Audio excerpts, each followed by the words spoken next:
Hello my dear student, welcome to Deepak classes. Unit and dimension की third video में हम छोटी सी वीडियो है इसमें हम पहुंचे हैं। आज जो हमारा है बच्चों, different type of variable and constant in unit and dimension या डायमेंशन एनालिसिस। तो आज हम डिस्कस करेंगे कि कौन कौन से ऐसे फिजिकल कांस्टेंट हैं जिनकी डायमेंशन होती है और जो एग्जाम के लिए काफ़ी इंपॉर्टेंट है। तो आपको पता ही होगा डायमेंशन हम कैसे निकालते हैं। जस्ट हमें एक फॉर्मूला याद होना चाहिए, जिस फॉर्मूले के हम उसकी हेल्प से हम डायमेंशन निकाल सकते हैं।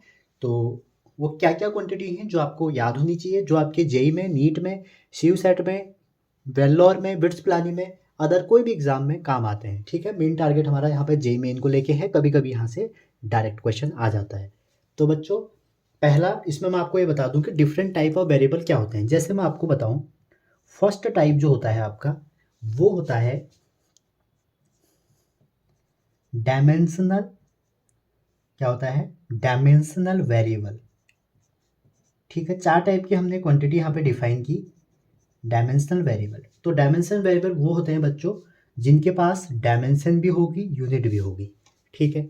सेकंड वन हमारे पास होते हैं डायमेंशन डायमेंशन लेस वेरिएबल, ऐसे जिनके पास डायमेंशन नहीं होती है, डायमेंशन लेस।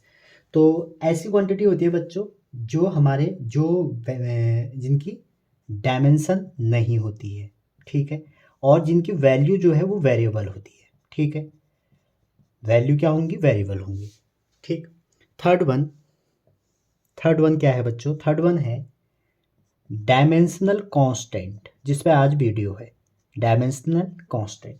तो ये जो डायमेंशनल कांस्टेंट हैं बच्चों, इनकी एक कांस्टेंट वैल्यू होती है, इनकी एक कांस्टेंट वैल्यू होती है। ठीक है, और जनरली आप ये कह सकते हैं ये हमारे फिजिक्स में यूज होते हैं या केमिस्ट्री में यूज होते हैं। ठीक है, और लास्ट वन है आपका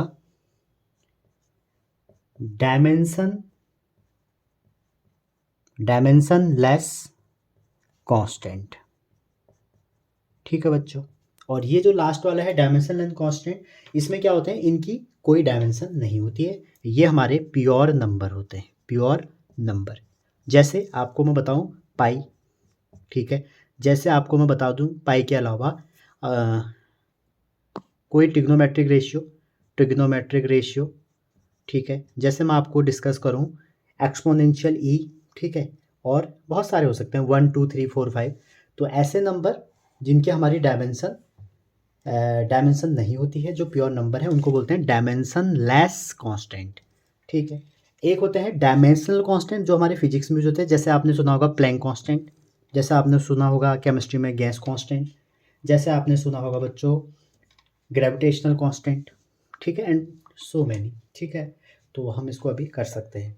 डायमेंशनल वेरिएबल क्या होते हैं बच्चों? ऐसे ये जो डायमेंशन लेस वेरिएबल है ना, ये जनरली रेशियो टाइप क्वांटिटी होती है। ठीक है, इनकी हमारी यूनिट भी नहीं होगी, डायमेंशन भी नहीं होगी, यूनिट भी नहीं होगी। रेशियो टाइप क्वांटिटी जैसे strain, refractive index, relative density. ठीक है, और एंगल हो गया। ठीक है, लेकिन एंगल एक एक्सेप्शनल केस है, एंगल की हमारी यूनिट होती है प्लेन एंगल की रेडियन और सॉलिड एंगल की स्टेरेडियन। ये बात आप ध्यान रखना।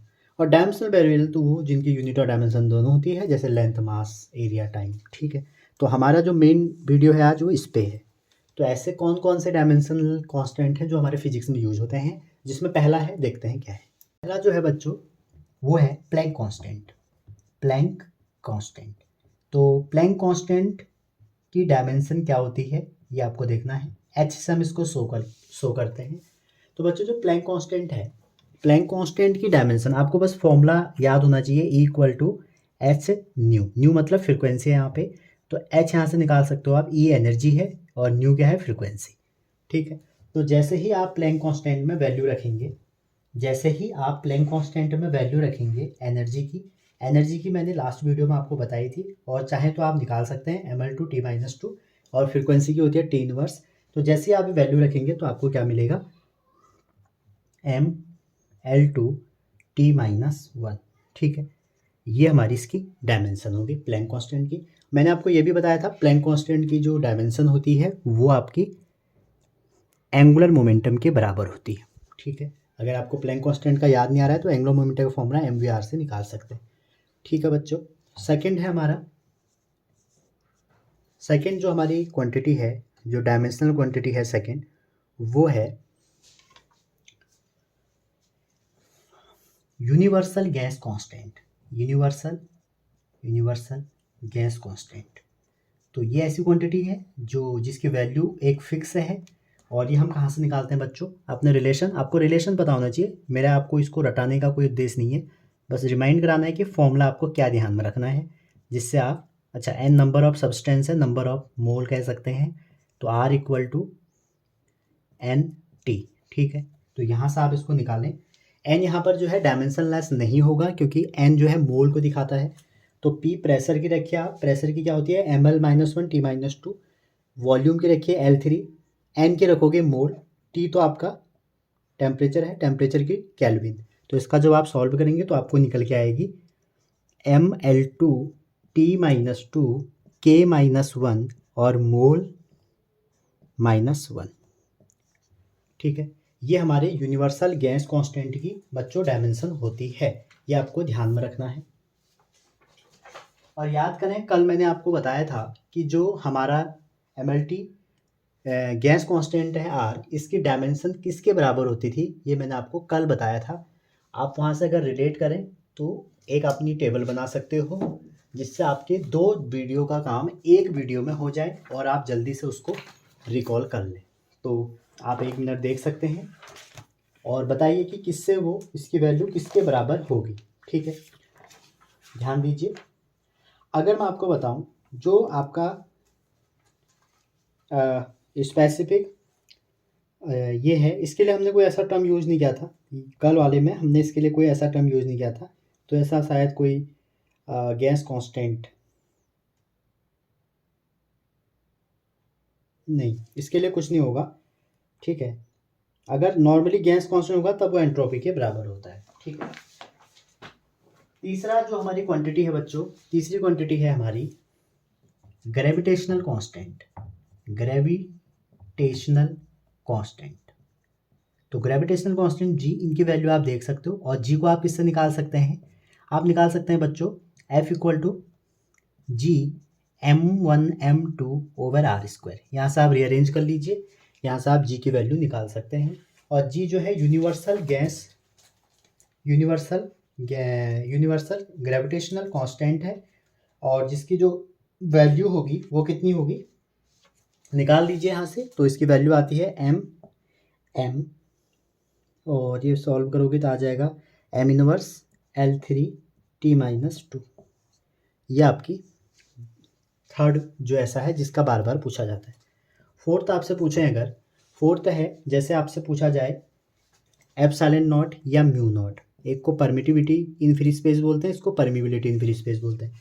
तो एप्सिलॉन नॉट की कहाँ से निकाल सकते हैं बच्चों आप, एप्सिलॉन नॉट की निकाल सकते हैं आप कूलम लॉ से, 1/4 एप्सिलॉन नॉट Q1 Q2/r²। और जो म्यू नॉट है इसको आप निकाल सकते हैं बायो सेवर्ट लॉ से। और अगर आपको एक की भी याद है, मान लो म्यू नॉट और एप्सिलॉन नॉट की याद कर लिया आपने, तो आप इसको इससे भी निकाल सकते हैं, इजीली आप इससे निकाल पाएंगे। ठीक है, अगर आप इसको इजीली इससे निकालना चाहें तो इससे निकाल सकते हैं। नेक्स्ट देखते हैं क्वेश्चन 5। तो फिफ्थ जो हमारी डायमेंशन है जो आपके लिए इंपॉर्टेंट रहेगी इन एग्ज़ाम, तो वो क्या रहेगी देखिए, वो हो सकती है स्पेसिफिक हीट, या आप पहले वो देख लीजिए, लॉस के ही देख लीजिए, बोल्ट्जमैन कांस्टेंट, जिसको हम केबी से लिखते हैं, ये बोल्ट्जमैन कांस्टेंट है बच्चों।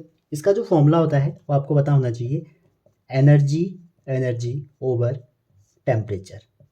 तो यहाँ से आप देखें कि अगर आप केबी को टी से, केबी एक ही है, ये बोल्ट्जमैन कांस्टेंट को एक साथ लिखते हैं, तो इसकी जो डायमेंशन होगी किसके बराबर होगी, एनर्जी के बराबर होगी। तो आपको कुल मिला के जो एनर्जी है, एनर्जी में टेम्परेचर घुसा देना है, आपका आंसर आ जाएगा। तो ml2 T-2 K-1। देखो कितना आसान हो गया अगर आपको ये याद है। ठीक है, तो आप ये मत सोचो कि मैं एग्ज़ाम में निकाल लूँगा, एक बार आप होमवर्क करके ज़रूर जाइएगा। अगला है छठा, जिसकी डायमेंशन आपको याद होनी चाहिए, वो है स्टेफन कांस्टेंट। स्टेफन कांस्टेंट, तो स्टेफन कांस्टेंट के लिए आपको स्टेफन लॉ आना चाहिए। और स्टेफन लॉ क्या कहता है, कि lambda m equal to t, लेकिन उसको पूरा जब सॉल्व करोगे तो इसकी जो वैल्यू होती है बच्चों वो क्या होती है, एनर्जी, ऊपर तो एनर्जी रहती है, ठीक है, और नीचे area into time into temperature की पावर 4, ठीक है। तो यहाँ से आप इजीली निकाल सकते हैं energy ml2 t-2, area L², time का t और टेम्परेचर का K4। तो यहाँ से हो जाएगा m तो m ही रहेगा, L कट जाएगा, t-3 और K-4। तो ये आपकी इसकी हो गई, ठीक है। तो स्टेफन बहुत इंपॉर्टेंट है, इसको आप जरूर करना, एग्जाम में कई बार पूछा गया है, ठीक है। अब बात आती है रेजिस्टेंस, कैपेसिटेंस और इंडक्टेंस, उसको आप इजीली निकाल सकते हैं। रेजिस्टेंस की कहाँ से निकालेंगे, आपको बताइए है R=V/I रेजिस्टेंस की। कैपेसिटेंस की कहाँ से निकाल सकते हैं, Q/V से। और आपसे पूछ दिया जाए अगर इंडक्टेंस की कहाँ से निकाल सकते हो, तो वो क्या होता है, EMF over current in time, ठीक है। तो I/T कर लीजिए, तो इससे आप इंडक्टेंस की निकाल सकते हैं, ठीक है। तो ये आपके लिए होमवर्क है 3, इसको आप ज़रूर घर में निकालें। आगे चलते हैं 7th। क्वेश्चन कई बार पूछा जाता है, जैसे ना आपसे लिखा है प्रेशर और उसके आगे लगा दिया ग्रेडियंट। तो बच्चों ग्रेडियंट का मतलब है आपको लेंथ के रिस्पेक्ट में उसमें चेंज लाना है। तो प्रेशर P है तो उसको आप लेंथ से डिवाइड कर दीजिए। अगर मैं यहाँ पर वेलोसिटी ग्रेडियंट कहूँ तो आप क्या करेंगे, वेलोसिटी को लेंथ से डिवाइड कर देंगे। वेलोसिटी अगर ग्रेडियंट आपसे पूछा जाए कभी भी, बहुत बार ऐसे ग्रेडियंट वर्ड यूज़ किए जाते हैं ताकि आप फॉर्मूला रिलेट ना कर पाए, तो वेलोसिटी ओवर लेंथ। तो अगर मैं यहाँ पर डिस्टेंस या डिस्प्लेसमेंट ग्रेडियंट कहूँ तो वो क्या हो जाएगा, डायमेंशन लेस हो जाएगा, ठीक है। वहीं आप एंट्रोपी की बात करें, एंट्रोपी, अगर एंट्रोपी की डायमेंशन आपसे कोई पूछे तो एंट्रोपी का टेम्परेचर सिंपली होता है हीट ओवर टेम्परेचर, ठीक है। Q/T से हम इसको दिखाते हैं, T यहाँ टाइम नहीं टेम्परेचर है, तो हीट की तो वही होगी जो एनर्जी की होगी ml2t-2, लेकिन टेम्परेचर की यहाँ पे K हो जाएगी, तो इसका जो हो जाएगा ml2t-2 K की पावर -1। तो ये हमारे कुछ इंपॉर्टेंट थे। अगर आप क्लास 12 के देखें तो वहाँ परमिटिविटी मैंने आपको बता ही दिया, मैग्नेटिक मोमेंट, ये छोटे छोटे फॉर्मूले ये तो आपको याद रहते ही हैं, ठीक है। तो ये कुछ थे जो काफ़ी इंपॉर्टेंट थे। जैसे आपसे कभी भी मॉड्यूलस का पूछ दे हो तो मैंने कल भी बता दिया आपको, यंग मॉड्यूलस पूछ दे, बल्क मॉड्यूलस पूछ दे, शेयर मॉड्यूलस पूछ दे, ठीक है। इसकी जो डायमेंशन किसके बराबर होती है, स्ट्रेस की। तो आपको ज़रूरी नहीं है कि इनकी किसी की भी याद करनी है, आप ये याद रखें कि मैं स्ट्रेस की निकाल पाऊँ, ठीक है। तो ये निकाल सकते हैं। अच्छा, एक वर्ड इसमें होता है कॉम्प्रेसिबिलिटी। क्या होता है, कॉम्प्रेसिबिलिटी। तो बच्चों जो कॉम्प्रेसिबिलिटी है वो 1/, बल्क मॉड्यूलस होती है। तो मतलब स्ट्रेस की निकाल लो, उसका रेसिप्रोकल कर लो, तो आपको कॉम्प्रेसिबिलिटी की निकल जाएगी, ठीक है। एक डायमेंशन जो आज तक मेरे को भी बहुत परेशान करता ही है और शायद आपको भी करती होगी, और उसका नाम है विस्कोसिटी। विस्कोसिटी जब हम पढ़ते हैं तो हमें बहुत अच्छे से समझ में आती है कि लिक्विड के दो लेयरों के बीच में जो फ्रिक्शन है, लेकिन जब डायमेंशन की बात आती है तो हम इसको फॉर्मूला ही याद नहीं कर पाते। तो बच्चों मेन आप इससे निकाल सकते हैं F = 6 पाई ईटा, ईटा हमारी विस्कोसिटी है, RV, इसको बोलते हैं स्टोक्स लॉ, ठीक है।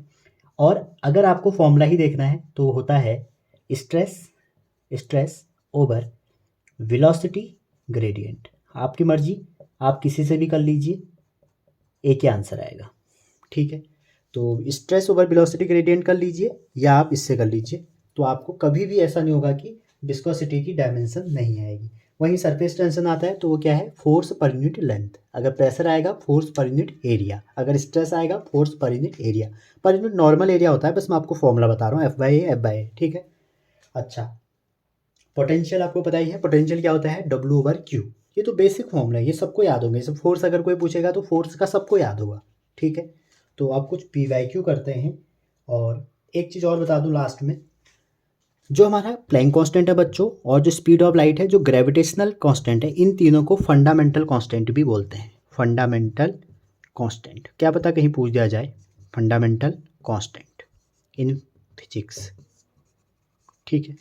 तो ये हमारे को डायमेंशन के इम्पॉर्टेंट थे। अब मैं कुछ क्वेश्चन डिस्कस करता हूँ जो PYQ हैं, जेई में आए हुए हैं और कई जगह आए हैं, ठीक है। चलते हैं नेक्स्ट। ये कुछ क्वेश्चन हैं जो आपके जेई नीट में आए हुए हैं, जेई के हैं सारे, तो आप इनको देखिए और इनको ट्राई कीजिए। और ऐसे क्वेश्चन भी आते हैं वहाँ। तो मिलते हैं नेक्स्ट वीडियो में, थैंक यू।